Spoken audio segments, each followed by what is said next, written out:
আমাদের দলও যদি ক্ষমতায় যায় সেটা আল্লাহর ইচ্ছা, জনগণের সমর্থন, তাহলে আমরাও যেন বস্তুনিষ্ঠতা এবং উদারতার এই জায়গাকে সন্তুষ্টের চিত্তে গ্রহণ করতে পারি। আমরা হিংসার রাজনীতির কবর চাই, এটা আর মাথা ছেড়া দিয়ে নাও। বিভক্তির রাজনীতির কবর চাই। 15.5 বৎসর আমরা আমাদের মুখের ভাষা জনগণের কাছে পৌঁছাতে পারিনি। আমাদের কর্মের বিষয়গুলো আমরা জনগণকে সম্পৃক্ত করতে পারিনি। আমরা আপনাদের মিডিয়াগুলোতে চেষ্টা করতাম আমাদের বক্তব্যগুলো পৌঁছানোর, কিন্তু সেখানে যে কোনো কারণেই হোক এই জায়গা থেকে আপনারা হয়তো মনের আগ্রহ থাকা সত্ত্বেও পারতেন না বলে আমরা ধারণা করি। আপনারা করতেন না এটা বলছি না, আমরা বলছি পারতেন না। এই না পারার জায়গাটা চিরতরে বিলীন হয়ে যাক, নিশ্চিহ্ন হয়ে যাক, এটা দোয়া করি। আমি বলেছি যে ব্যক্তি হিসাবে কিংবা সমষ্টি হিসাবে আমি ব্যক্তি এবং আমার দলের লোকেরা ভুলের ঊর্ধ্বে নয়। তো ভুল যদি ধরিয়ে না কেউ দেয় তাহলে তো আমি ভুলকেই শুদ্ধ মনে করি, এটার উপরেই আমি প্রতিষ্ঠিত থাকব। আমরা এই জায়গাটাকে এনকারেজ করি, ওয়েলকাম করি। এবং সম্ভবত আমাদের নিয়ে যত কাটাছেঁড়া হয়েছে, সত্য মিথ্যা যাই হোক, অন্য কোনো দলকে আমার জ্ঞান মতো এটা করা হয়নি।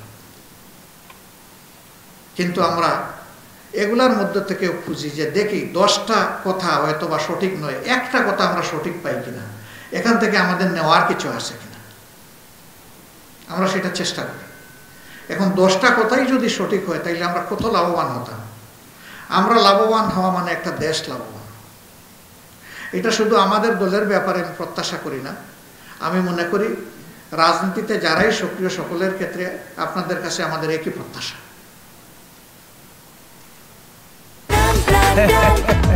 সময়টা দৌড়াবে, প্রাণডাল মুঠোই মুঠোই সময় পার। আলহামদুলিল্লাহ আপনারা চেষ্টা করেন, কিন্তু ওই যে কিছু কিছু বিষয় আছে যেগুলো অদেখা, অবোঝা, এগুলার কারণে মাঝে মধ্যে কিছু ব্যারিয়ার ক্রিয়েট হয়। সম্প্রতি যে পরিবর্তন দেশে এসেছে,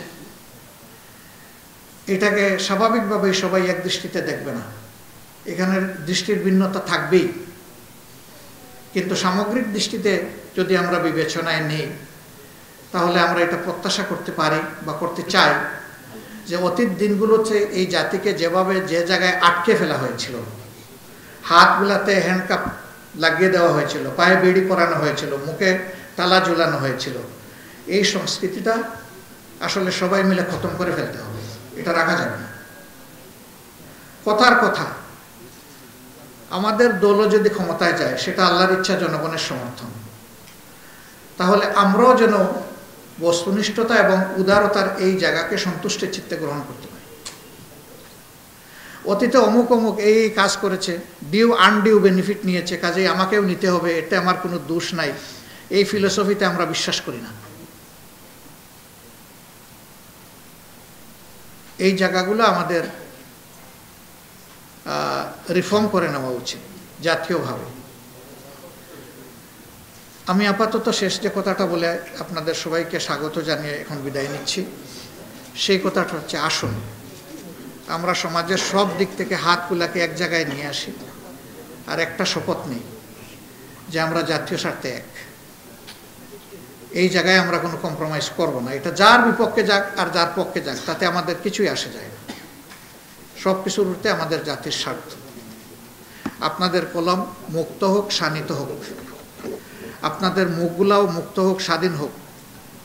আপনাদের চিন্তার রাজ্যে গণহারে একটা মামলায়, একটা হত্যা মামলায় 500 জনকে আসামি করা, এটা কতটুকু যৌক্তিক, এটা নিয়ে শতবার আমাদের চিন্তা করা উচিত। তাহলে কিন্তু এর আড়ালে মূল ব্যক্তিটি কিন্তু বেঁচে যাওয়ার সুযোগ তৈরি হয়ে যাচ্ছে। আমরা আমাদের সংগঠনকে বলেছি, ঠিক আছে আমরা সবার চাইতে মজলুম বেশি, কিন্তু অত মামলার আমাদের প্রয়োজন নেই। সিম্বলিক কিছু মামলাই মানুষের শিক্ষার জন্য যথেষ্ট। কিন্তু সেই মামলায় একজনও নিরপরাধ মানুষ যাতে আমাদের মামলার অভিযুক্ত না হয়, সেইভাবে শতভাগ আমাদেরকে নিশ্চিত হতে হবে।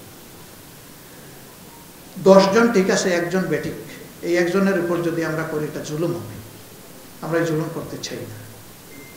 এরপরে যদি আমাদের অনিচ্ছা সত্ত্বে কোনো ভুল হয়ে যায়, আপনাদের কারো ধরা পড়ে, আমাদেরকে ধরে দিবেন, আমরা সংশোধিত হবার কথা দিচ্ছি। আমরা হিংসার রাজনীতির কবর চাই, এটা আর মাথা ছাড়া দিয়ে না হোক। বিভক্তির রাজনীতির কবর চাই, এটাও মাথা ছাড়া দিয়ে না হোক। কোনো বিষয়ে আমরা জাতির বিভক্তি চাই না।